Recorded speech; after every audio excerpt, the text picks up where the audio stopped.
The Bitcoin Group, the American original. For over the last 10 seconds, the sharpest Satoshis, the best Bitcoins, the hardest cryptocurrency talk. We'd like to welcome our panelists, Martin Wishmayer from General Bytes. Good evening, guys. Dan Eve, the Crypto Raptor. All right. Josh Shigala from the Standard.io. Moin moin.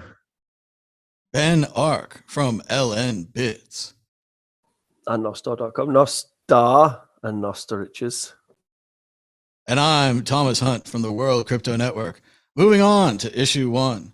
Issue one. Coinbase sues the SEC for answer on rule specific to digital assets. Last week, Coinbase was moving to Bermuda, and now they're not messing around, planning to sue the Securities and Exchange Commission, asking for clarity on digital assets. They've asked the SEC to respond to a petition that the company filed ailing for a rule specific to digital assets. Martin Wishmayer, what do you think about Coinbase's incredibly aggressive move to sue the United States government, demanding clear regulation? Well, I don't think Coinbase is that aggressive. It's the SEC that has been really aggressive and hostile towards crypto in general, Bitcoin and crypto. And you know, money flows where it's well treated. If it's not the US, it's Bermuda. Dan Eve, I've seen other articles saying that crypto is dead in the US. Is Coinbase's suit part of that? Oh, it's just I can understand why kind of Coinbase is doing it, but I kind of think they're almost forcing the SEC's hand at being more strict. Like, you know, they're, because of the fact they're kind of counteroffensive is, you know, they need this. They want a decision, right? This is their business model. They can't operate and then turn around and have the SEC suddenly go out of the blue. Oh, actually, you know, what you've been doing is illegal and we're going to have to fine you and blah, blah, blah. So I can see why they're doing it. But at the same time, it's like it's poking the bear, right? It's like the SEC is a big angry bear that just wants to jump on people with lawsuits.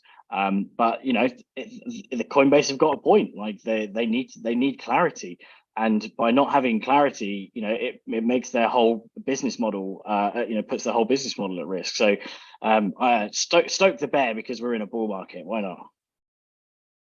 Joshua Shigala, we often talk about how a company like Coinbase will try to capture the market by establishing regulations that only they could fulfill. But now it seems they can't even get any credit for being the worm tooth to their Saruman. They can't even get any credit for toadying and serving the government. Yeah, I mean, the only way that law works is when you have people pushing back against bad laws. Like because otherwise it becomes lawless in terms of the SEC just do whatever they want. If the SEC continue to do whatever they want, they really need to see the true meaning of crypto volatility, and that's Brian Armstrong being angry, and and so I really think it's important that a big, well-funded, strong player can push back against nonsense bullying behavior, and I think I really you know, I take my hat off to Brian for doing that. I think it's really good. I think it's needed. And I hope that out of this will come some sensible rules and some clarity, and that's all that Coinbase really want. The Coinbase keeps saying, we will play ball with whatever ball you throw. Just tell us what the ball looks like. You know, that's all we want to know, and let's play. I'm being told that it was Wormtongue in Lord of the Rings, Wormtongue and Saruman. Ben Ark, what do you think? Coinbase, the first to the market, can't get any love from the government, doesn't know what to do? Strong in the arm, thick in the head, Brian. Go on, my son. Challenge them. Clearly, there's a bias there. And I think revealing that bias in the, you know, within a lawful framework is a good idea. Like they've decided to move their operations abroad, and then they probably looked at the regulations and thought, well, in other industries, the regulations aren't as severe. And actually, we do have a strong legal case. So go on, Brian, give them what for. Kill it with fire. First, he was banging his shoes on the table, saying he was going to move to Bermuda. And the next thing you know, he's joining one of those polycules. They're all the rage these days. Moving on to the exit question, predicting the price of Bitcoin against the Bitcoin predictor ball, the source of all truth and knowledge in this universe. Martine Wishmayer, will the price of Bitcoin be higher or lower this time next week? I think higher. I think the bulls are almost out of the woods, and we are definitely going to see a higher price. Dan Eve, are we out of the woods yet? It's going. Dan's bullish. That must be a counter indicator. Joshua Shigala, higher or lower? We're going higher. I mean, it's negatively correlated to the banking crisis now that we're seeing all these more banks fail in the US. It's like literally you can look at the graphs. It's like one goes down, the other Bitcoin goes up. So pain for bankers turns out to be good for Bitcoiners. Ben Ark, are you joining the Positivity Express here? Yeah, absolutely. I mean, like when people can't trust the banks so much, they start looking at alternatives like this wonderful free and open source technology we have, where you can easily off-ramp your funds into Bitcoin. And then compare, like with that as well, you've got all the Nostar stuff. Like there's so many eyes on the Nostar right now, and it has Bitcoin integrated into it in a way which is very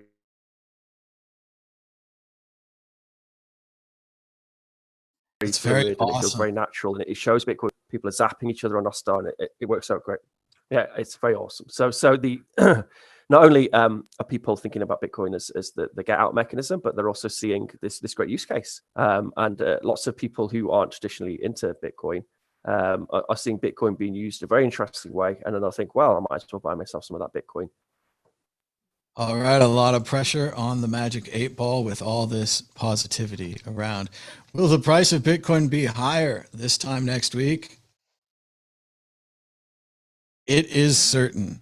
It is certain. The ball has spoken. Could not be any more clear to you. Moving on to issue 2. Bitcoin held on Binance surges to record high of 692,000 Bitcoin.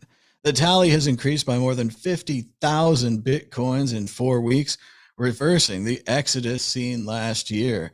Just last year, it seemed like people had caught on to Binance and were taking their money off the exchange, or just using it like an exchange, depositing your money, trading for something else, and then withdrawing your money, not using it like a bank, depositing more than 692,000 Bitcoin in Binance. Dan Eve, the question everyone wants to know, do you think Binance still has all those Bitcoin? If we tried to take them out all at once, you think they'd show up? Oh man, it's tricky. I don't use Binance, but they seem to be an exchange that try and stay on the right side of transparency, and sometimes they've got the safe fund and things like that. But like, let's face it, which actual exchange does have all the collateral, right? That and have kept it and haven't sort of passed it on, bought into other tokens and leveraged it in some other way. I don't know how it's so difficult. Like the fact you just can't trust, and that's why we say don't trust, verify, and you can't verify.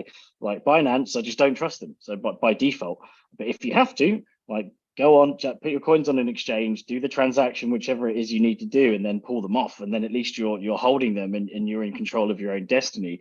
But it does seem like this could be the reason why the amount of Bitcoin is being put back in the exchange is because people may be getting ready. They're twitchy about a sell-off or something. Maybe they think that 30K is the ceiling for this sort of little micro period. But it could also be a sign that a lot more people are literally getting into Bitcoin and buying it, right? And it's almost like the noobs don't know about the risks of putting their coins on exchanges, so they'll buy Bitcoin and then just hold it on Binance because like they think it's a safe place. Like, oh, I'm not too skilled in setting up these Trezors or ledgers or whatever, so I'd better just put it on Binance until I sort my private sort of hardware out.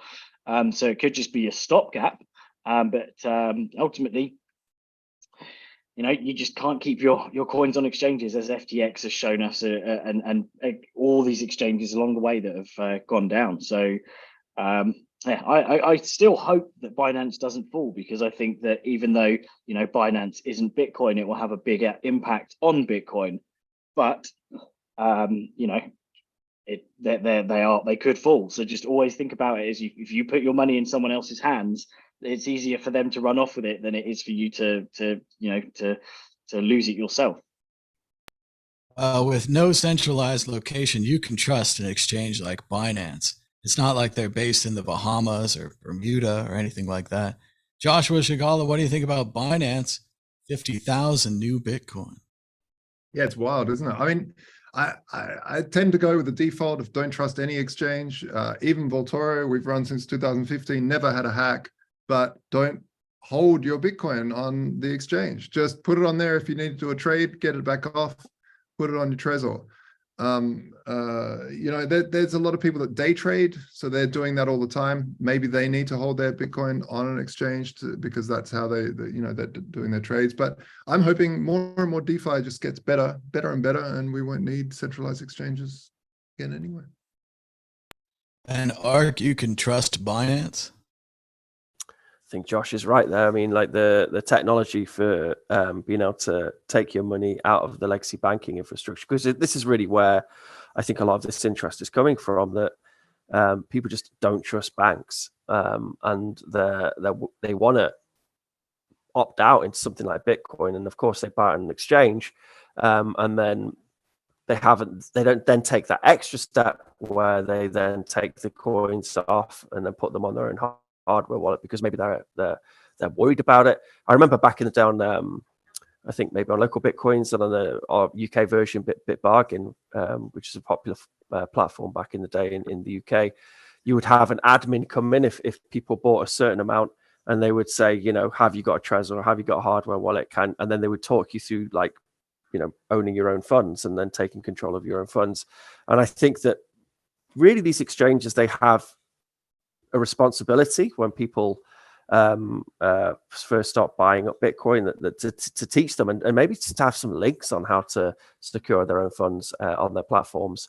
That would be the first step. And then ultimately, yeah, absolutely, like if we have these decentralized exchanges and better DeFi, more hardened DeFi solutions which can compete with traditional exchanges, I think that's the ultimate sweet spot. But yeah, this all goes down to just people. They don't trust banks.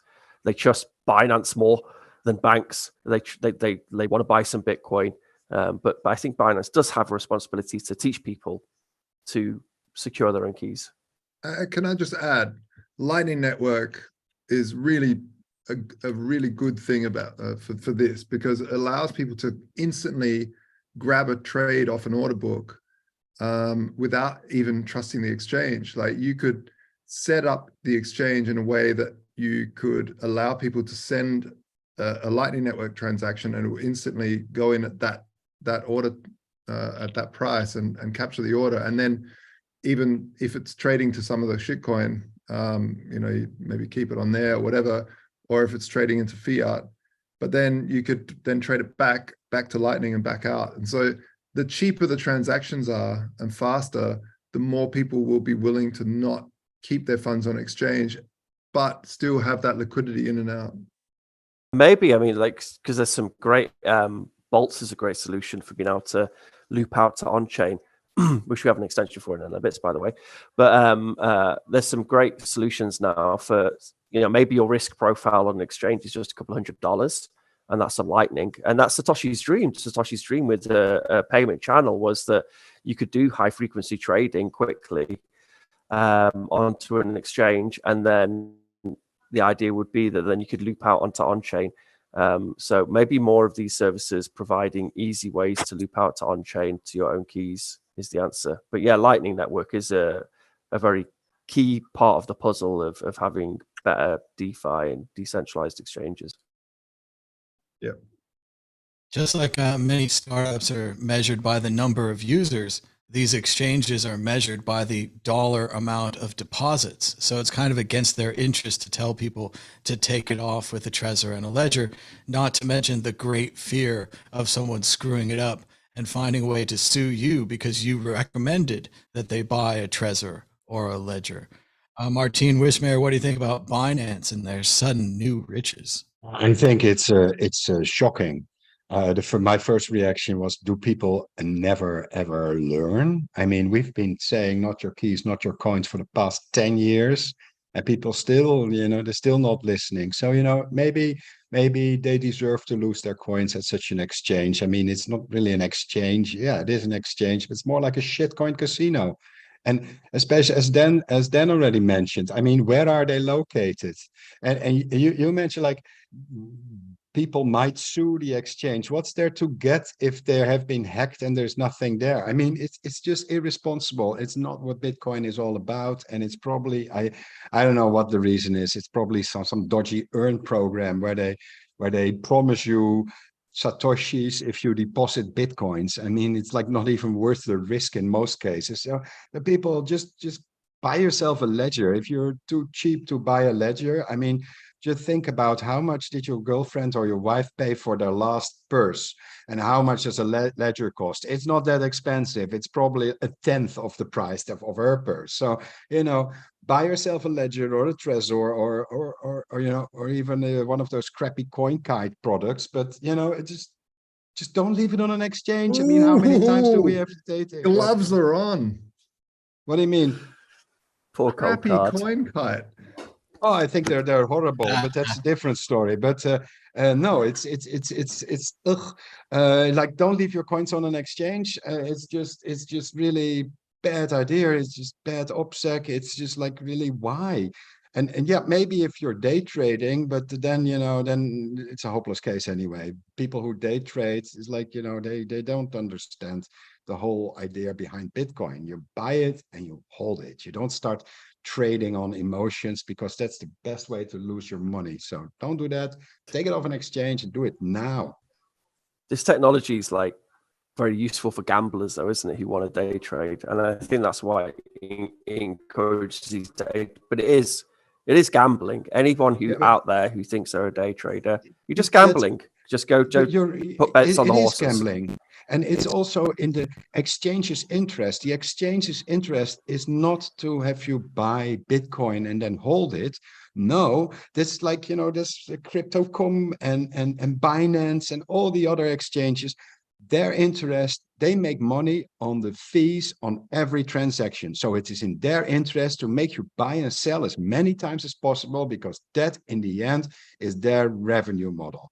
So they want you to keep trading for whatever shitty meme coin is the flavor of the day, or back into Bitcoin, or back into whatever staking product. This is not in the interest of the end user, us. We need to just buy and hold, but the exchange wants you to buy, sell, buy, sell, buy, sell, buy, sell. And they don't care whether you lose money, because every time you buy or you sell, they make money. And this is their business model. So they'll never try to convince you to take it off an exchange, because that would mean you're not buying Shiba Inu today. I mean, this is their business model. They need you to buy as many shit coins as possible, then realize that you bet on the wrong horse, and change it all back. And in the meantime, they make money every time you switch the coins. And at the end of the day, folks, if you're going to trade, do it with 200x leverage, for goodness sake. Put your balls on the table. Yes, This is not financial advice. The profit doubler. I agree with Martine. It's much like the casinos where you look around and it's a really nice building, and you look at crypto.com, they're sponsoring the Lakers arena. Coinbase is sponsoring the basketball hoops in every single NBA game. And you're like, these guys must be going broke. Like, they're making nothing off fees. Like, they're pulling in nothing here. I'm the winner. You look at the roulette wheel and all the fancy people working there, and you're like, these people are running out of money like crazy. I'm going to go home with all their money tonight. So I would like to put a caveat in there that actually our good friend Josh Voltoro here of Voltoro, the Voltoro exchange, is a different type of exchange, because in that you are switching from gold to Bitcoin. So it's less, the time preference is different to the shitcoin casinos. So there are some exchanges. It really is down to our detriment, because people buy gold and they hold it for years and they never trade again. I'm like, get the shitcoins on that one. Come on, trade, everyone, trade. No, it is what it is. But the good thing is gold is insured, and that was the main thing. Is, you know, the FDIC is insured to 250K. Gold, hey, you can insure for however much you've got in there. So it's fantastic like that. It's real difference. And they're still working on the refund for the Mt. Gox bankruptcy. Any day now. Any day now. Any day. Any day. All right, moving on to the exit question. Is Binance going to run into regulatory trouble within 6 months, 2 years, or never? Dan Eve. 2 years. I think if they're closing in on Coinbase, then they're going to have to, they will be closing in on Binance. It's only a matter of time, right? Joshua Shigala, some have compared Cheng Xing Zhao Pao to Dr. Evil. Will he get away with it?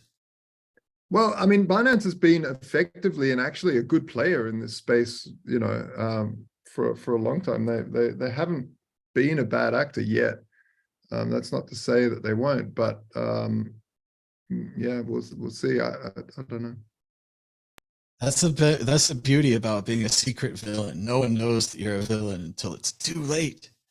Yeah, BTCE was a good actor for a long time until they just disappeared, you know. So Crypto used to sponsor parks. They used to give money to children. Ben Ark, do you have a Binance 6 months, 2 years, never? Are they going to get in trouble? I don't think they're going to get in trouble. I actually think they'll probably pioneer some better legislation by challenging the regulators. I think it's a healthy kickback against the regulators. And I do think there is bias there. So I think they've probably got a very strong case. And I hope that they don't go down, because obviously people will lose money. But that has been, you know, the behavior of almost all exchanges in Bitcoin. Apart from Voltoro, of course, but that's a different type of exchange. But yeah, no, that has been the pattern of behavior with most exchanges is they go bankrupt or they rug pull or whatever else, they go bust. But hopefully before that happens, they will reform some of the regulations or make the regulations clear in the US, so other platforms can operate there easier. You know? Martine Wishmayer, are we dealing with the real Dread Pirate Roberts? Yeah. You know, it's pretty hard to come after Binance because they're nowhere, and at the same time they're everywhere. So my bet would be that they'll probably fold before the regulators catch on to them. And that's not because I expect them to fold. I hope they will never do that. But the regulators are generally quite slow. So especially if it's like cross-border, they're not really, they're a bit powerless in a way. Spoiler for the future, CZ will build a hovercraft, keeping Binance free from any jurisdictional rules. And if that fails, Binance in space. Check out madbitcoins.com, where we just did the 10th anniversary of Mad Bitcoins. It was simulcast on the World Crypto Network. Learn more about the history of Mad Bitcoins, where there's 726 videos to watch at madbitcoins.com. Issue 3, Hamas armed wing announces suspension of Bitcoin fundraising. Yes, we all say a sad note as Hamas is no longer accepting Bitcoin for fundraising. Cross it off your list. Hamas says that too many of their donors are being threatened or face trouble for donating to the alleged terrorist group. Joshua Shigala, what do you think about Hamas no longer accepting Bitcoin? Yeah, I mean, I remember when when Satoshi was still around, and WikiLeaks wanted to accept Bitcoin, and Satoshi was like, don't, it's too early, it'll grab too many eyeballs, you know. And yeah, this sort of reminds me of that. But hey, yeah, I mean, it's I just think all politicians need to stop accepting any sort of money. So whether you're an armed politician or not an armed politician, I don't know. You're all a bunch of scumbags. I just think they make such a big deal when a terrorist group starts accepting Bitcoin. They should make just as big a deal if a group stops accepting Bitcoin. Although in many ways, this is kind of an indictment of the failure of Bitcoin privacy. If people who are donating to this are being harassed by their government, even if we agree with the government or we disagree with the terrorist group or alleged terrorist group. Ben Ark, what do you think about Hamas no longer in the Bitcoin business? It should work. This is exactly what you say, Thomas, right there. There's a problem with Bitcoin privacy. We need more privacy on Bitcoin's not finished. It's not a finished project. We need more privacy on chain. We need zero knowledge transactions on chain as de facto, not like a choice, because if you launder money through a whirlpool or whatever, then you made a choice there. And then people say, well, why have you done that? And we need more privacy on chain, and if it's obviously it's not great that a terrorist organization is using Bitcoin, but they're like the fringe use cases where it should work for them as a technology. They should be able to do private transactions. Actually, there's been a bigger Monero uptick in adoption based on this in the dark market scene. I know there's a lot of people have been talking about only accepting Monero and not accepting Bitcoin at all because of the chain analysis, the chain snitching. So yeah, we need to not think that Bitcoin is perfect. That's a misnomer. That's a red herring. That's a dangerous path to go down. It's not perfect. It's a technology which still needs to be worked on. And one of them, in order for it to be fungible, in order to be actual proper, like private money, we need zero knowledge on the base layer, and that's something we need to work towards. And then hopefully, Hamas can use it for. Previously, Bitcoin was optimized for scaling for large terrorist groups. It turns out Bitcoin needs to also be optimized for privacy for more dangerous terrorist groups or more wanted groups, as a joke would say. Martin Wishmer, what do you think about Hamas? They no longer want Bitcoin. If you I send think it is. Thomas, this was such a bullshit article, really. If you read about it, and it's like just totally going on the sensational side of things. Hamas, like in a month time, got less than $3,300 worth of donation. I mean, you can't even buy a single Javelin rocket for that money. So what kind of terrorist organization is that if they have like zero money coming in? And, the article said they switched onto a sort of like advanced way of accepting Bitcoin. You know what? They just created a new address for every donation, like your Trezor hardware wallet. I mean, it's not that it's not been around for 10 years or so, or it's just ridiculous the way they wrote it. It's just makes no sense. I mean, they could accept Lightning if they wanted to. I'm not like suggesting anything. I think they should just like fuck off, really, and just not accept Bitcoin, because we don't want them here. Just like Josh said, we don't want any politicians using Bitcoin. Bitcoin has no political agenda, so don't abuse Bitcoin. But it's their transaction, not my transaction, so I can't do anything about it, which is a good thing, by the way, because that's what makes Bitcoin. Your keys, your money, you can spend it wherever you want. But I think Hamas just made a big mistake by just accepting on-chain transactions, while they should have done Lightning transactions instead. And okay, they might have missed the press release moment they got at Reuters today, but the article is just bullshit. And if you just look carefully, in $3,300, I mean, that's where I stopped reading. I think, well, what can you buy for $3,300? It's like 2 DJI Mavic drones, maybe. And then what? You still have to strap a grenade onto it. I mean, it's not really going to do much, is it? So no. Reuters, bad article, bad article. It's another clear problem with Bitcoin privacy. Everyone can see your wallet, so that a respectable group like Hamas would get dragged through the mud for only raising $3,300. What a pathetic and poor outfit there. How awful. Dan, Eve, I still think it's good news they're not taking Bitcoin. This is like, we used to have all the restaurants. We'd be like, this restaurant takes it, that restaurant. Now we're like, we're going backwards, and it's in the right direction for once, huh?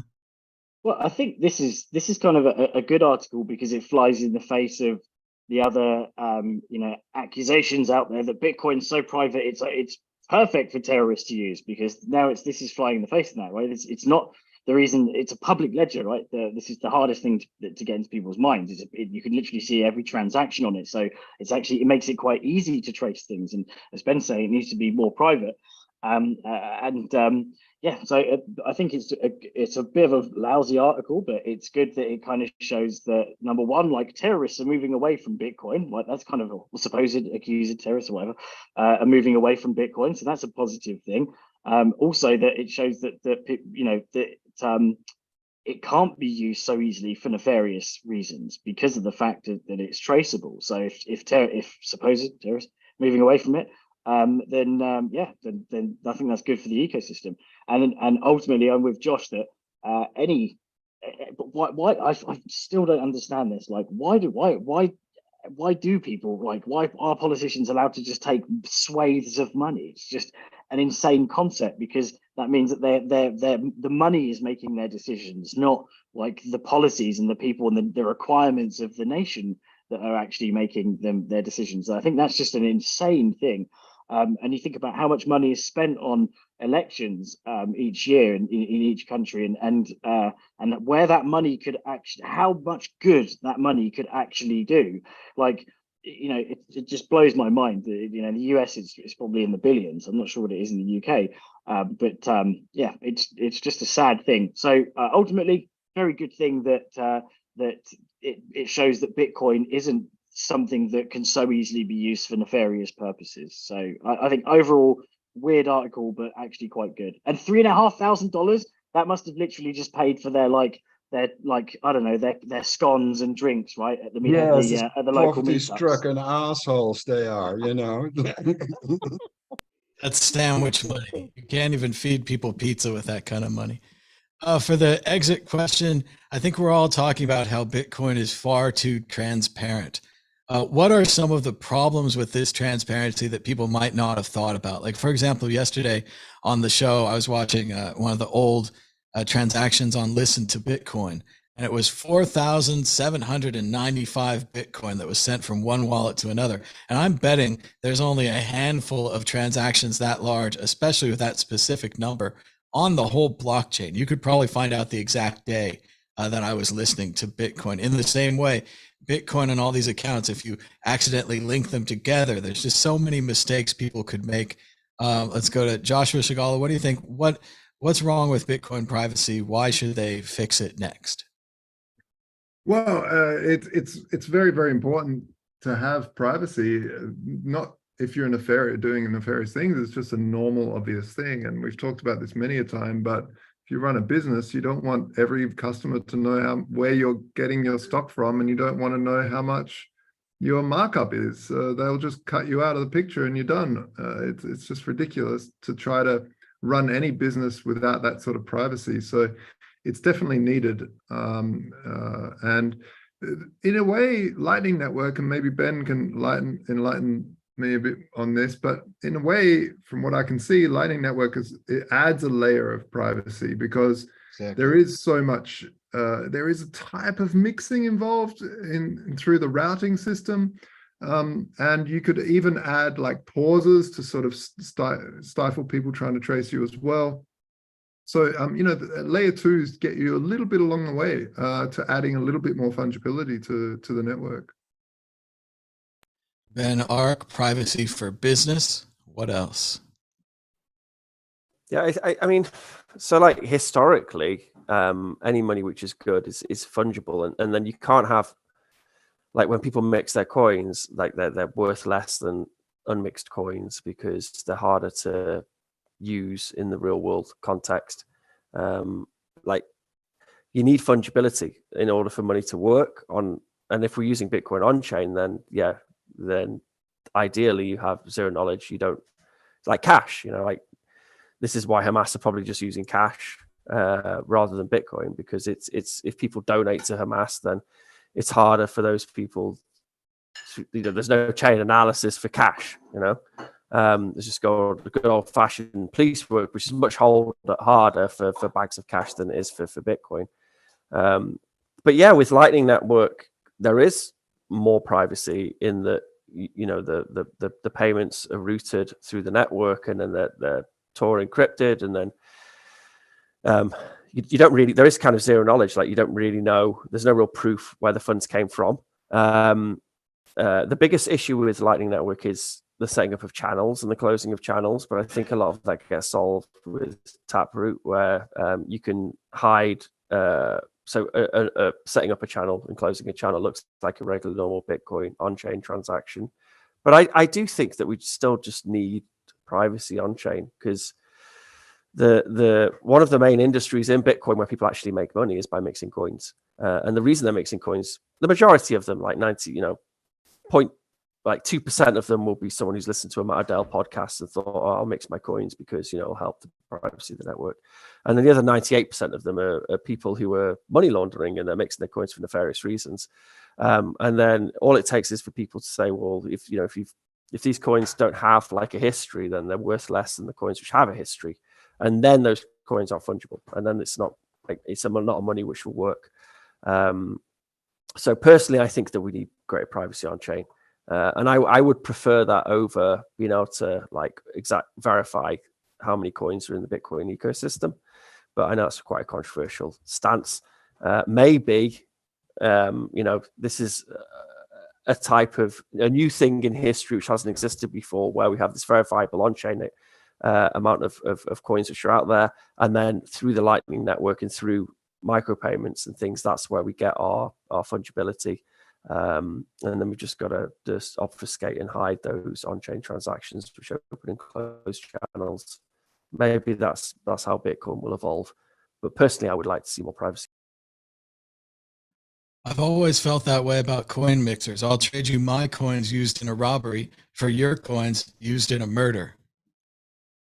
And I think they should have changed the article. It should have said, Hamas doesn't accept Bitcoin anymore, but they still accept USD. Yeah. Martin, go ahead, Dan.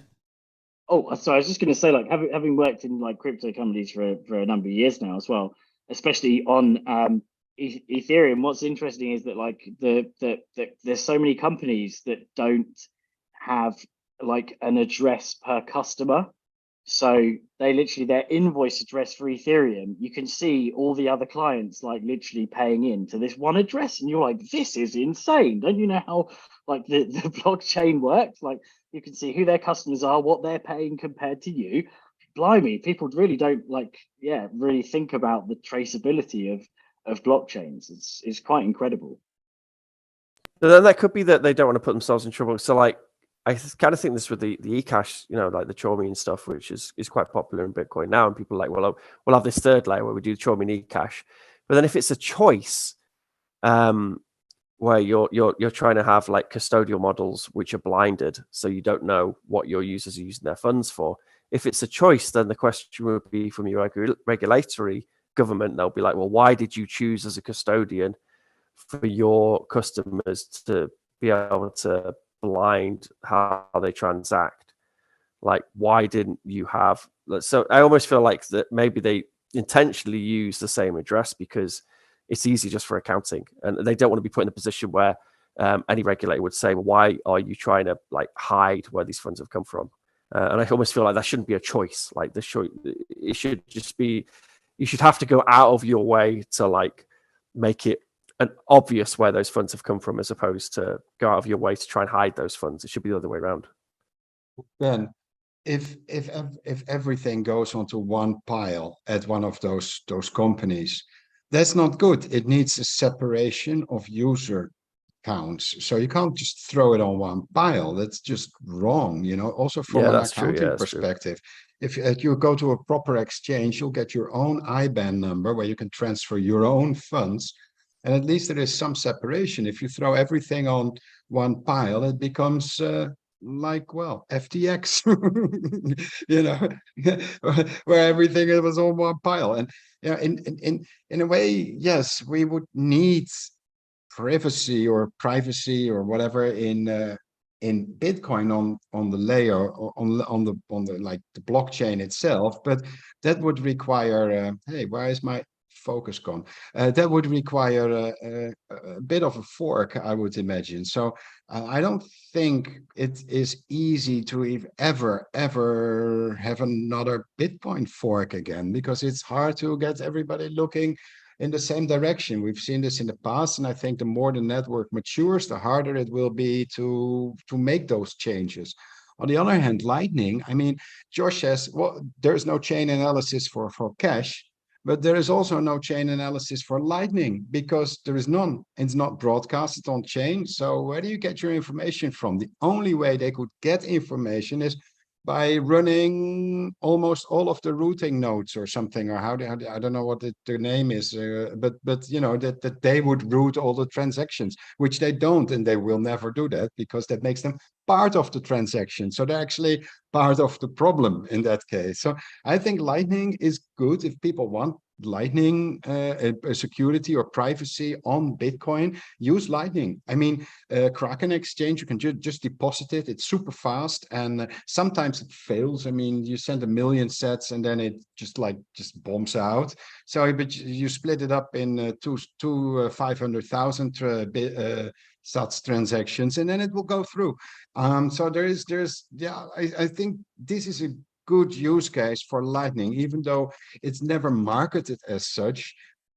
It is bringing privacy to Bitcoin, and I think this is really good, because if it would just be a privacy feature, then all the regulators would be on it like, you dirty Lightning user, you. And now it's like, no, we just want to have low fees and fast transactions. Well, there's nothing wrong with low fees and fast transactions. It's like, oh yes, sorry, it's a bit of a privacy thing, but you know, that was not my intention. I'm just there for the fast transactions. So that it gives it a plausible deniability. I think Lightning rocks in that respect. I think also the marketing around it was always focused not on the privacy part, but on the accessibility and fast transactions, and like, you know, like lower fees and small micropayments. Well, it was designed to do, and that's all good. And nobody ever mentions that there is no chain analysis niche for Lightning, and there is no CipherTrace for Lightning. It's just not there, and that's really good, because it's also good from an exchange viewpoint. It saves you all those expensive API calls to those you know, regulatory required the like information databases that they're basically just grabbing all the transactions. They just want to know all the transactions, and with Lightning that's just not possible. Sorry, features not working. No, Lightning is the future. That's a very good point. I think there's a lot. Yeah, there's a lot there. Yeah, I think you're right. Dan, Eve, if you have nothing to hide, why do you need this privacy? Why not just use Bitcoin the way the government originally designed it?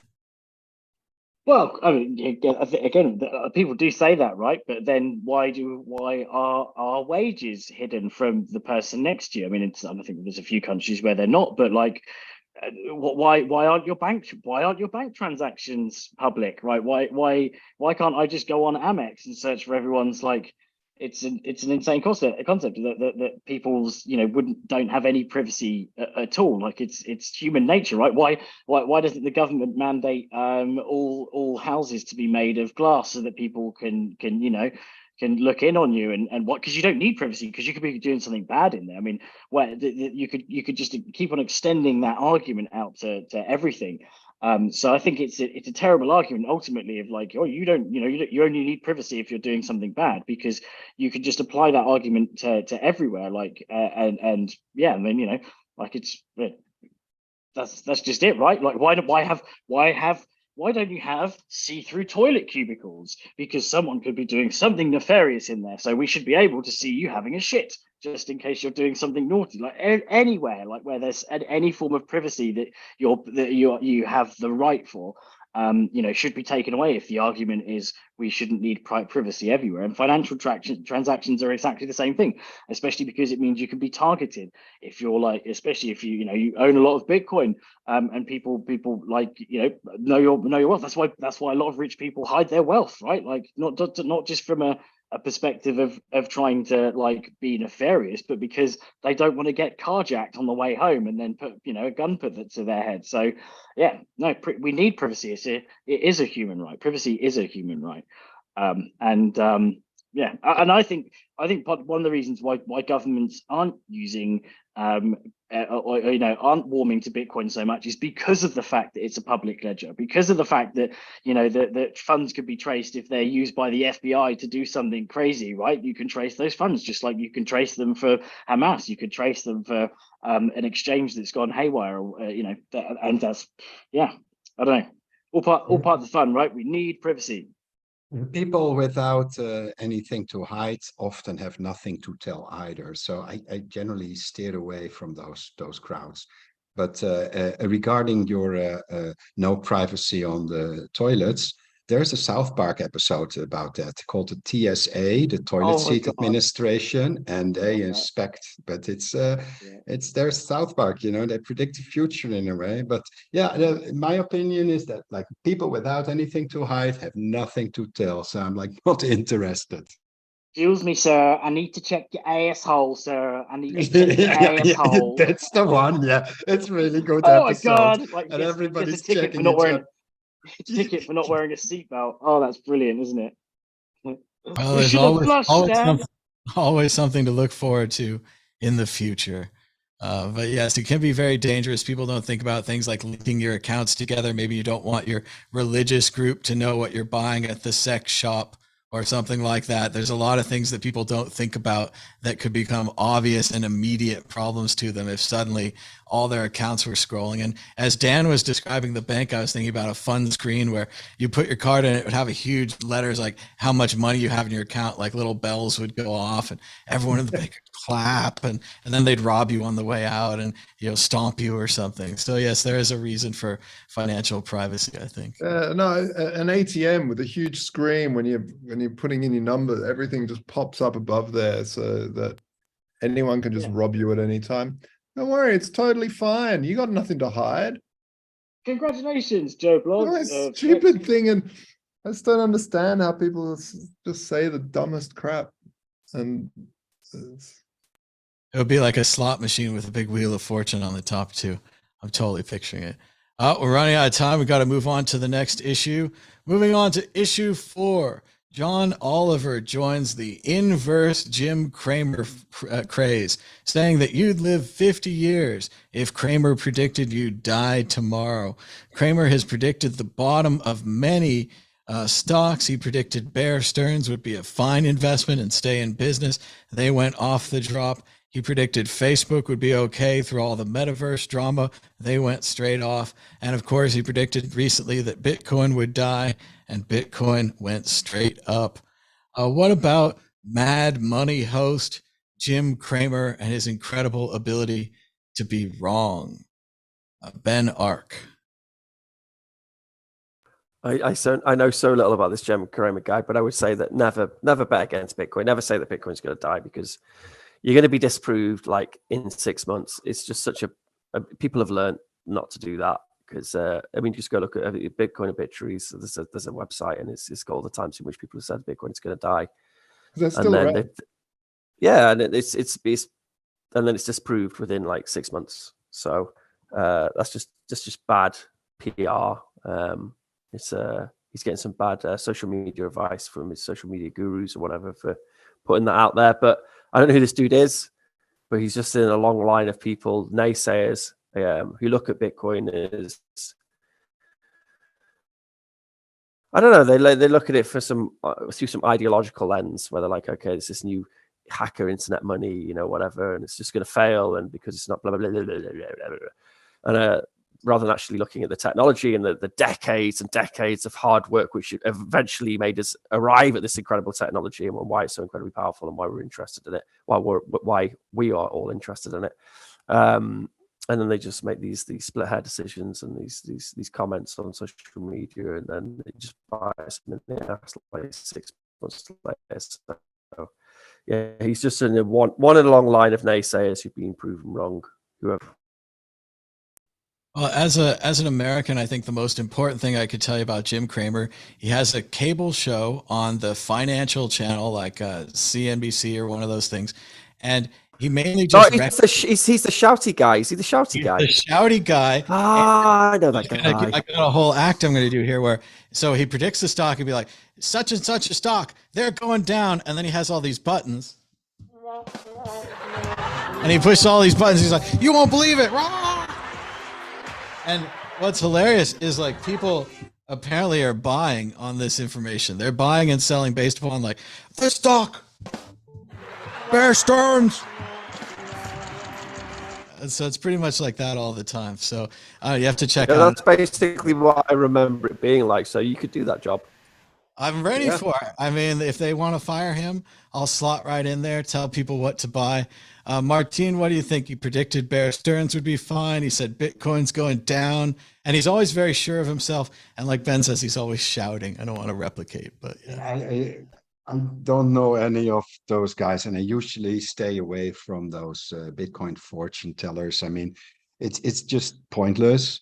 Nobody can predict how it works, and even those dude with their technical analysis, it's wrong. You can't predict the future based on the past, and even some people might be trading on that, and they might use their like moving averages and stuff. I think it's all bullshit, and the only real predictor of the price is the Bitcoin ball we have on this show. I mean, if you're really looking for sound investment advice, follow what the ball says, and you'll be like, you'll be driving that Lambo pretty soon. Dan, Eve, what do you think? Price up, price down? He's like he reminds me of like the financial version of like the sports radio DJ guy from Fraser Crane with like all the sound effects and like the elaborate kind of things. But like I can't really talk much because I seem to be a bit of an anti-indicator as well. I'm probably like wrong about the price direction about like, I don't know, like 85, 90 like times out of 100. So yeah, if you trade against me, and you'll probably make a lot of money, that's for sure. But I think he's like more of a sensationalist kind of thing. It's almost like it's not like a real show. It's more, I can imagine there's dare I say it, some probably I don't know if I can get sued or whatever, but there's probably a few backhanders going on, right? Like there's some he knows that he can kind of try and move markets, and there's probably some fiddling going on at that level. Like that wouldn't surprise me at all. Probably, possibly, I don't know. Not saying there is, not saying there isn't, not saying on the Schrodinger's theory, the Schrodinger's guess. Yeah, he does seem to have some bad examples under his wing, like praising Sam Bankman-Fried, and then like yeah, I don't know. That's what makes me think there's backhanders behind it, right? Like, because yeah, that's the way the markets move, right? You get someone who's in a big position, who's got quite a following. It becomes a self-fulfilling prophecy. So right, whilst he might have an impact on the market initially going in the direction in which he's saying, overall the markets will even out and prove them wrong in the end. Well, back in the day with the radio stations, they had this thing called payola, where they would pay the station to play the song. I wouldn't imagine it's too different with these CNBC stations, allegedly, but perhaps just, look at the stock, stock, and evaluate it, and they choose, the evaluations of sponsors. Who knows? We have no inside information if that's happening or not happening. Glorified, it's probably just another game of glorified crypto influences, ultimately, right? Like, all the news coming out that of people that took shield posts, back in well, say in the day, they're still doing it now, right? It's probably the same thing happening, except there's probably, I don't know, it's just more in your face, right? it's Joshua mainstream. Scala, what do you think about Mad Money? Yeah, I've thought about it quite often actually, because he has got such a massive run of totally wrong bets, and it's extraordinary. But when thinking about it, it might be because he's the actual output to what in mainstream media, right? So as soon as it comes out of his lips, mainstream is doing something, and so you have very clever bots and stuff that understand that and will play that market against him. So I don't know if he's some oracle or if he's the reason, because as soon as he says something, people pretty much know what the market's going to do. So you can either like leverage it in one way or the other, take it for your advantage if you're clever, if you're just better at it than everybody else. Because most people that watch that guy are literally NPCs that don't really have an idea of what they do. Oh, the guy said boom, and they sort of do it, right? So it's, yeah, I think that's probably what's going on there. An audience is still an audience, right? Even if you have a large audience of NPCs. We have a special bonus. I've been able to locate a video of Jim Cramer. This is called Rage, Rage, Rage. It was cut on the internet. Check this out. Alan Greenspan told everyone to take a teaser rate and then raise the rate 17 times. And Bernanke is being an academic. It is no time to be an academic. It is time to get on the Bear Stearns call. Listen, open the darn Fed window. He has no idea how bad it is out there. He has no idea. He has no idea. Cramer. I have talked to the heads of almost every single one of these firms in the last 72 hours, and he has no idea what it's like out there. None! And Bill Poole has no idea what it's like out there. My people have been in this game for 25 years, and they are losing their jobs, and these firms are going to go out of business, and he's nuts! They're nuts! They know nothing! Cramer. I have not seen it like this since I went 5 bid for 500,000 shares of Citigroup when I got hit in 1990. This is a different kind of market, and the Fed is asleep. Okay, but here's the Well, Bill Poole is a shame. He's shameful. Hold on. I know He you're ought to passionate go about and this, read but the hold on accredited for a home second. document. At least I read the darn thing. Hold on, I know you're passionate, and I hear you, but at the same time, a lot of people are saying this is, yes, there's certain types of mortgages that aren't available. Association of Broadcasters. Against all of them? Me. I am not letting up on this issue. Not until the merger's done and the consumers and stockholders get what they want. And I'll do better than Billy did in The Predator. I'll be more like Arnold. The a la carte packages are really cheap. There's a la carte 1. It starts at $6.99 a month. You get 50 non-premium channels from either service, saving people $6 from what they get now if they want this package, which means this deal is pro-consumer. It will save people money. A la carte 2 starts at $14.99 a month. You get both XM and Sirius. You get Major League Baseball and NFL, which is what I care about other than Howard Stern. You effectively save $11. You should probably know what you're talking about. You should know what you're blocking. Then there's the idea that satellite TV and satellite radio are similar. And since Dish and EchoStar, when Wade tried to merge and the deal was blocked, Sirius and XM shouldn't be able to merge either. Let's go back to the tape. All right, so that Yikes, man. The Americans, man. Like a shopping channel like guy, isn't he? He's QVC. like the normie version of Max Kaiser. Like It's so I can't listen to this guy. No wonder I don't know him. I mean, like, it's so tiring. I'm like, oh, why is he making such a big fuss out of all this nonsense? Americans really? love to shout at you on TV.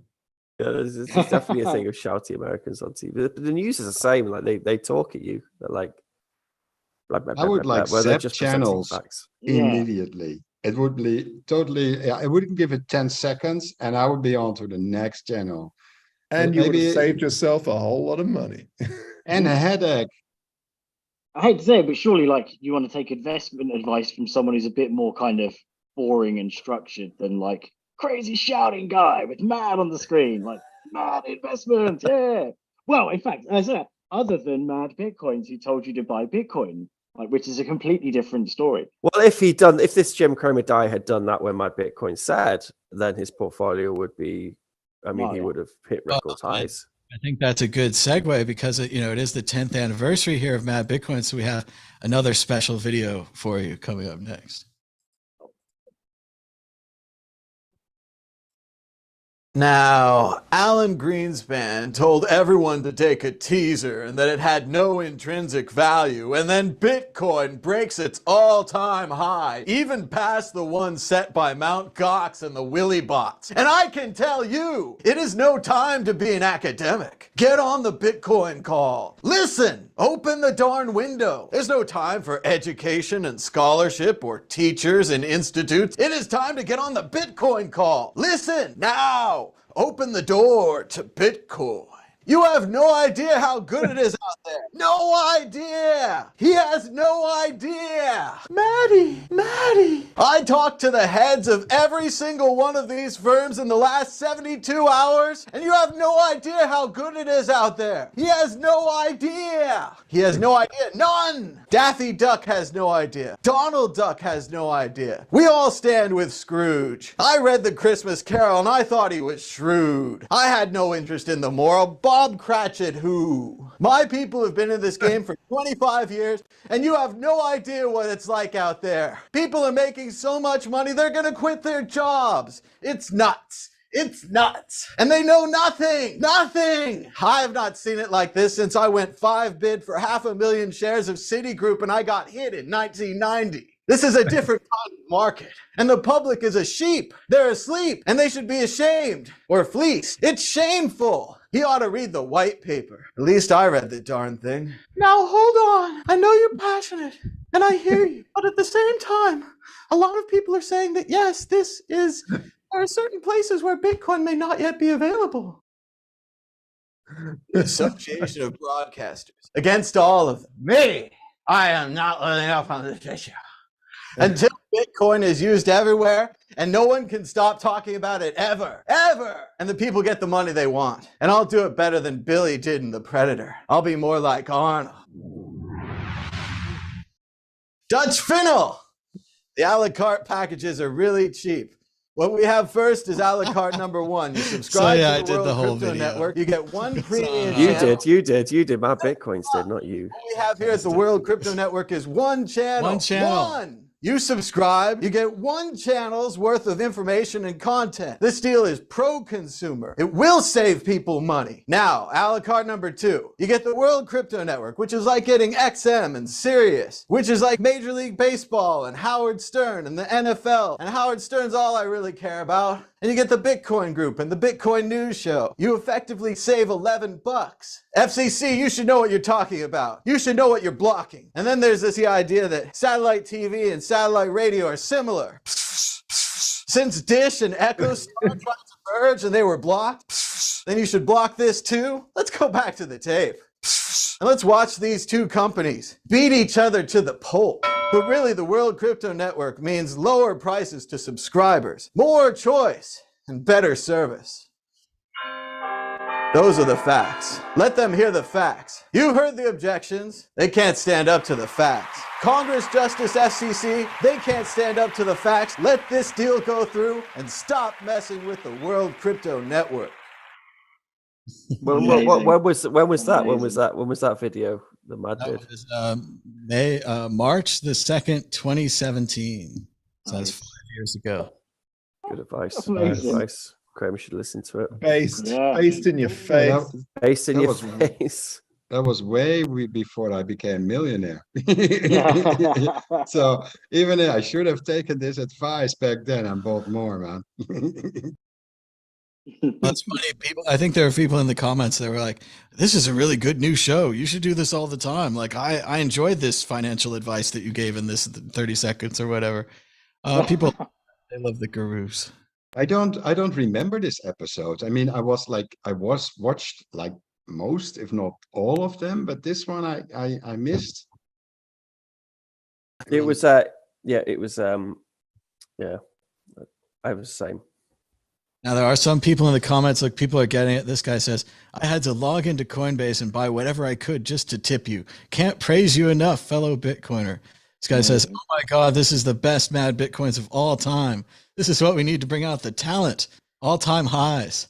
It was right after the episode where he said you should buy curio cards for $1, I think. Too late to buy curio cards, man. They were a good deal back then. But I think we're running out of time. We're going to go on to predictions or story of the week. Martine Wishmayer, are you ready with a prediction or a story of the week? Go ahead. We've just been busy really for the Bitcoin 2023. We'll be showcasing 3 different models of ATMs, including one that's just running our software, but we haven't manufactured. So if you want to get into like Bitcoin ATMs, just like scoop up all those secondhand ATMs you can get, just replace them with a little transplant and make them run on our software. You'll be in business at a budget. So hope to see you all on Bitcoin 2023, because within a month time, it will be like fantastic event in Miami, man. Miami. I mean, South Beach.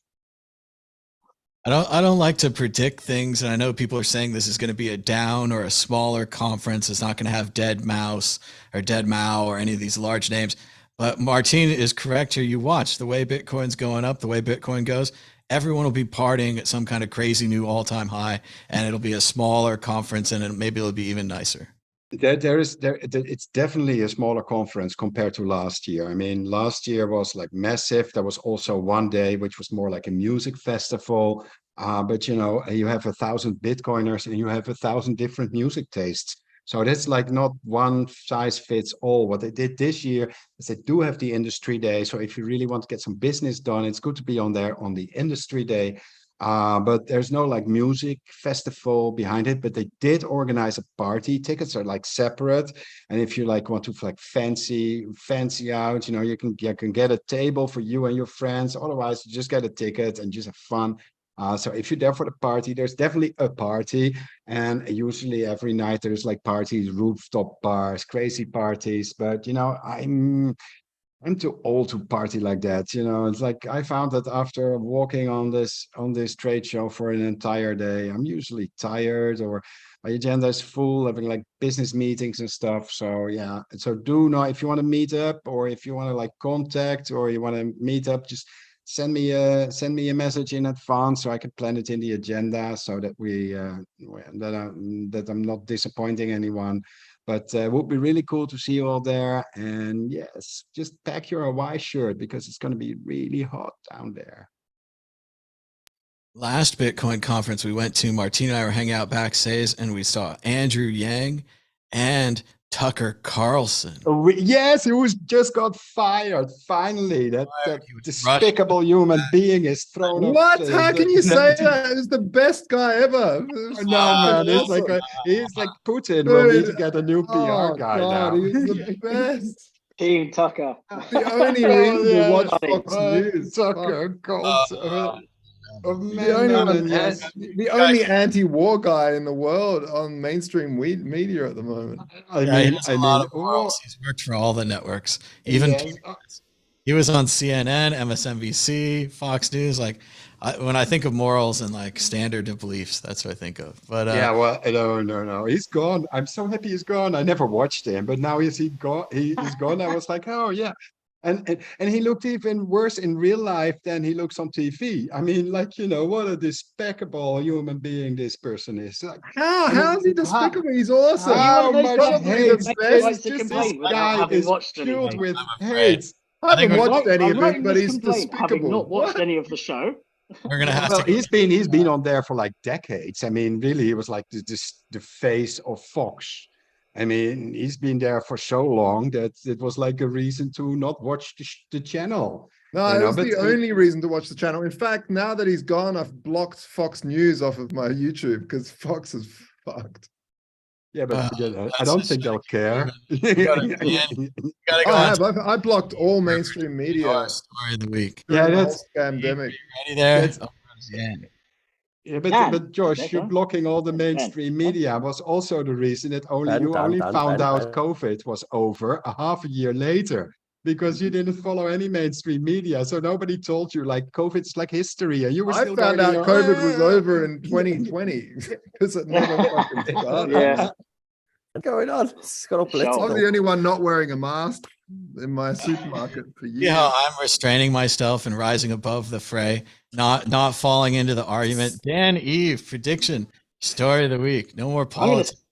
I'm gonna What? say something crazy, like that this week or within the next month, we will find out that Jim Cramer was right about something. Boom. Mind blown. Mind blown. Josh Hugala, prediction or story of the week, hopefully not having to do with politics. You're still muted though. You're in the penalty box. You have to Yeah. We actually, it's a story about Vaultoro. That's VAULT, Vaultoro. We launched our savings plan. So it's the ultimate DCAing plan for Bitcoiners and precious metals. So you can set up a dollar cost average system into Bitcoin, into Ethereum, into gold, or into silver, and there's different menus. So you can go like a spread of gold, silver, Bitcoin, or just gold and silver if you're more risk adverse, or just crypto. So it's really, really cool. Super simple to set up. And yeah, I'm really excited about it. And you can do it with euros as well now. So you can convert George, fiat. would I have to make like a scheduled transfer every week or every month to the Vaultoro IBAN, and then it will automatically convert it? Exactly. Oh, that's pretty cool. Yeah. You just set up a little automation and boom, boom, boom. Every, whatever DCA it. It's the ultimate way of buying Bitcoin. Everyone else that buys it in one go are either pissed off because it went down the next week and they're like, oh, damn it. Or it goes up and they're like, yeah, I should have bought more. So by just like every month or every payday, putting, 5%, 1%, 10%, whatever you can afford to lose, or can afford not to, have right now, is you should be buying Bitcoin or something, some sort of asset that's out of the banking system. Just get your money out of the banking system. Guys, it's so close to collapse.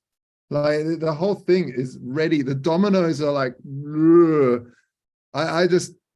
if people don't see the signs with Silicon Valley Bank, with Signature, with this other one going down, yeah, it's just one after the other.